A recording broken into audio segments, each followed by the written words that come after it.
Xin chào các bạn.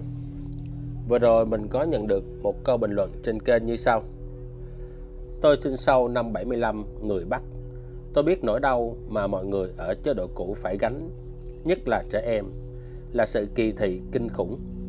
Đói nghèo thì giống nhau thôi, vì tôi cũng toàn ăn rau cả năm, không biết miếng thịt, không bao giờ nhìn thấy đường sữa. Sau này năm 1990, thấy xà phòng bột còn lấy ăn tưởng là đường. Nhưng chúng ta nợ chế độ cũ, đó là vết thương tâm lý, mà giờ chúng ta phải chủ động yêu thương họ, vì mình cùng mẹ sinh ra. Chỉ tiếc, giới trẻ hiện nay sẵn sàng yêu người Tàu mà không yêu người chế độ cũ. Đau lòng. Mình đọc bình luận này mà cảm thấy có một sự đồng cảm rất lớn giữa hai người chưa từng gặp nhau. Có thể nói, tuổi thơ bạn ấy và mình có nhiều điểm tương đồng, vì mình cũng sinh ra sau chiến tranh, cũng từng đói, cũng từng chứng kiến những buổi tối cha mẹ ngồi im lặng bên mâm cơm chỉ có rau luộc và nước mắm pha, cũng từng nghe tiếng thở dài nén lại khi ai đó gợi chuyện quá khứ. Chỉ khác mỗi một điều, bạn ấy sinh ra ở miền Bắc, còn tôi ở miền Nam. Nhưng điều đó không làm chúng tôi xa nhau. Ngược lại, nó khiến tôi tin hơn bao giờ hết rằng người Việt, dù Bắc hay Nam, đều từng trải qua chiến tranh, từng lớn lên trong những năm tháng khốn khó, thì đều có thể hiểu và thương nhau bằng một sự thật không cần nói thành lời. Tôi nhớ rất rõ, hồi nhỏ, mỗi khi tới ngày 30 tháng 4, treo cờ Việt Nam, không nói chuyện nhiều.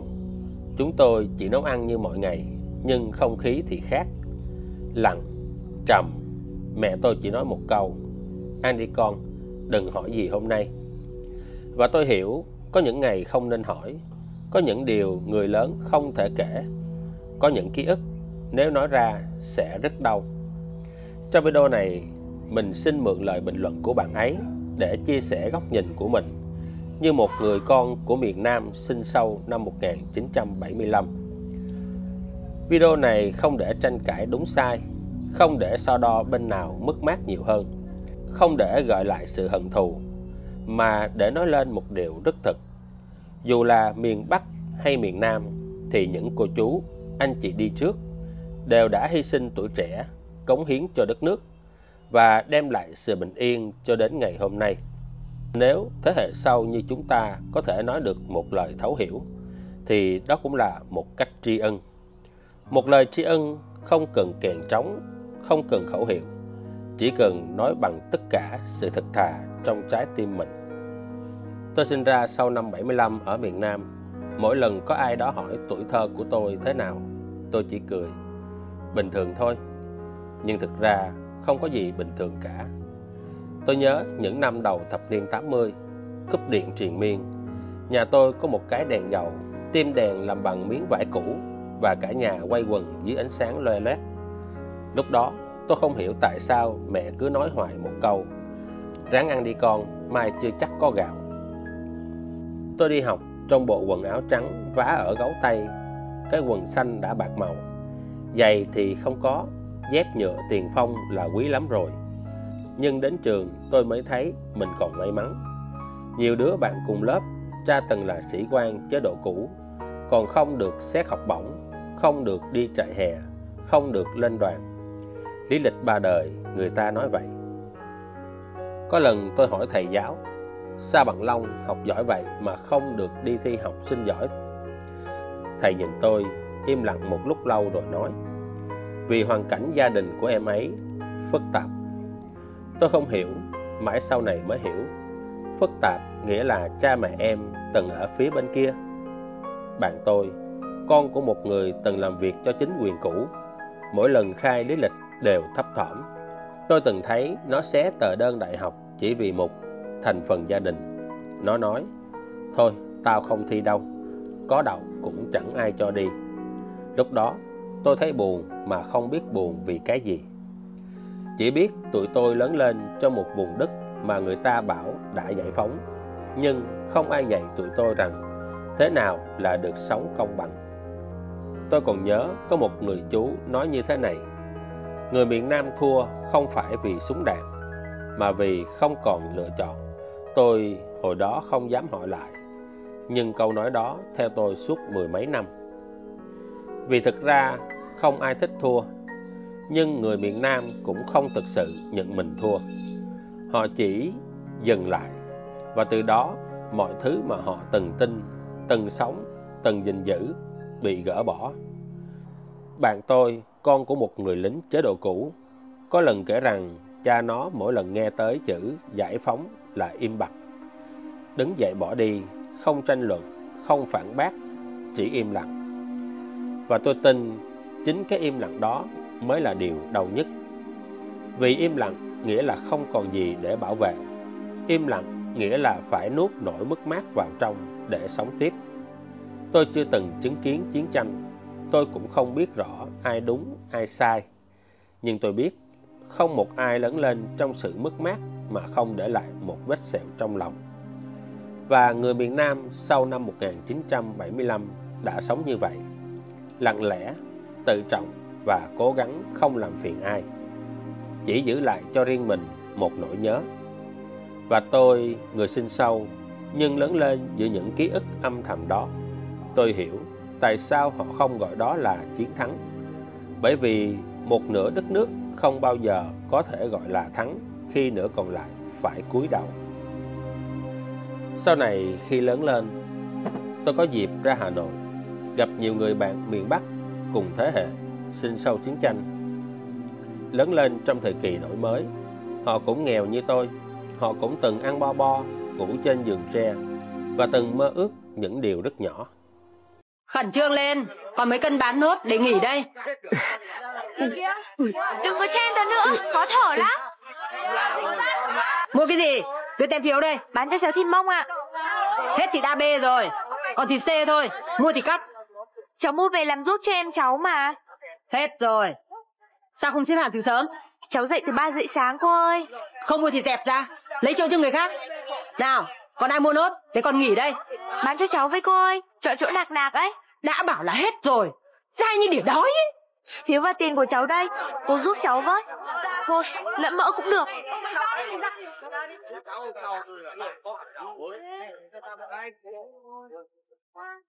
Mày đâu? Đấy, rồi của ai đọc tôi mua chứ. Đau chặt quá. Đau chân suốt từ nào đi. Qua được.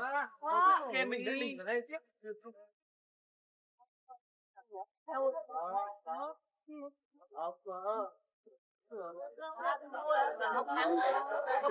Liệu có đủ cân không cô? Tao mà thèm cân điêu cho mày á? Không mua thì trả lại. Nhưng có một điều khiến tôi ngạc nhiên là họ gần như không biết gì về những mất mát của miền Nam sau năm 1975. Họ không vô cảm, họ chỉ không được nghe. Một người bạn tôi nói thật, tụi mình học lịch sử rất nhiều, nhưng không ai kể cho tụi mình nghe miền Nam từng có những gì, cứ như trước đó, ở đó chẳng có gì cả. Tôi nghe câu đó mà buồn lắm, vì tôi biết miền Nam đã từng có rất nhiều thứ, không phải để so sánh hơn thua, nhưng để nói rằng nơi đó từng tồn tại một nề nếp, một hệ thống, một niềm tin, mà khi mất đi người ta không biết đặt bình vào đâu nữa. Là một cựu giáo sư đại học trước năm 75, sau giải phóng, ông không được dạy nữa, chuyển sang vác xe đạp ngoài chợ, vẫn mặc áo sơ mi, đội nón trắng, nói năng nhẹ nhàng. Người ta gọi ông là thầy vá xe. Và ông chưa từng than vãn một câu nào suốt hơn mười mấy năm tôi sống cạnh ông. Cho nên khi đọc được câu bình luận ấy, chúng ta nợ chế độ cũ một lời thương. Không phải vì tôi muốn bên ai, cũng không phải vì tôi muốn lật lại điều gì, mà vì tôi cũng từng là một đứa trẻ lớn lên bên cạnh những con người như vậy. Và tôi biết họ đã sống thế nào. Họ không cần phải ai xin lỗi, nhưng họ cần được hiểu. Họ cần được công nhận rằng họ cũng từng là một phần tử tế của đất nước này. Và họ xứng đáng được nhắc tới bằng lòng tôn trọng. Không có quốc gia nào đủ mạnh nếu một nửa dân tộc của họ bị bỏ quên trong lịch sử.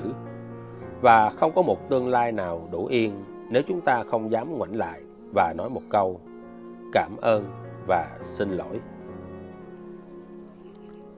Có người hỏi tôi, giờ này còn nói chuyện chia hai làm gì nữa? chiến tranh qua lâu rồi mà. Tôi im lặng và tôi biết chính cái cách chúng ta né tránh mới là lý do khiến quá khứ chưa bao giờ thực sự khép lại. Hòa giải không phải là để nhắc lại chiến tranh, cũng không phải để buộc ai xin lỗi hay ai tha thứ. Hòa giải là để nghe trọn câu chuyện mà trước giờ mình chỉ nghe một nửa. Tôi từng gặp một người ngoại Bắc đi công tác vào Sài Gòn lần đầu. Bạn ấy đứng trước chợ Bến Thành, lặng lẽ nói một câu: "Tôi không ngờ nơi này từng văn minh đến vậy. Tôi tưởng miền Nam nghèo lắm." Tôi không trách bạn ấy. Tôi chỉ nghĩ bao nhiêu năm qua chúng ta được dạy quá nhiều về bên mình, nhưng lại được dạy quá ít về bên kia. Và điều đáng nói là không ai dạy chúng ta cách hiểu người khác một cách tử tế. Hòa giải không bắt đầu từ chính sách, không bắt đầu từ diễn đàn, mà bắt đầu từ chính mỗi người dám hỏi và dám nghe. Dám hỏi tại sao người kia không gọi đó là ngày chiến thắng, và dám nghe vì họ từng mất rất nhiều thứ trong ngày hôm đó. Nếu một người miền Bắc dám hỏi và một người miền Nam dám nói, nếu một đứa trẻ sinh sau chiến tranh dám thắc mắc và một người già dám kể lại, thì có thể từ đó hòa giải mới bắt đầu. Không cần cờ, không cần khẩu hiệu, chỉ cần một câu nói thật giữa những con người thật. Hôm nay mình làm video này không phải để khơi lại quá khứ, mà để nhắc rằng quá khứ chưa từng thực sự ngủ yên nếu chúng ta cứ giả vờ như nó không còn ở đó. Chúng ta, những người sinh sau năm 1975, không mang nợ vũ khí, không mang nợ chiến tuyến, nhưng chúng ta mang một món nợ vô hình, nợ sự thấu hiểu. Nhiều người lớn lên với cảm giác mơ hồ rằng có điều gì đó đã bị lược bỏ khỏi câu chuyện của đất nước này, và họ sống tiếp mà không bao giờ dám hỏi. Bạn có thể là người miền Bắc hay người miền Nam. Bạn có thể là người ra nước ngoài từ năm 80 hay là người chỉ mới sinh ra trong thập niên 2000. Nhưng nếu bạn vẫn còn quan tâm đến câu chuyện của đất nước mình, thì xin hãy lắng nghe nhau, vì sự hòa giải đôi khi không cần phải tuyên bố. Nó chỉ cần bắt đầu từ một điều rất nhỏ, là nhìn về phía nhau và không quay đi. Cảm ơn các bạn đã nghe tới đây. Trong thế giới ồn ào này, một người chịu lắng nghe là điều rất quý. Nếu bạn thấy video này đáng chia sẻ, xin hãy giữ nó cho ai đó mà bạn tin là họ cũng từng mang theo nỗi niềm này. Và nếu bạn muốn cùng mình tiếp tục những câu chuyện như thế này về ký ức, về người Việt, về sự thật và sự cảm thông, thì hãy bấm nút đăng ký. Kênh này không lớn, nhưng mình tin nếu có một người chịu nghe thì mình vẫn còn muốn nói.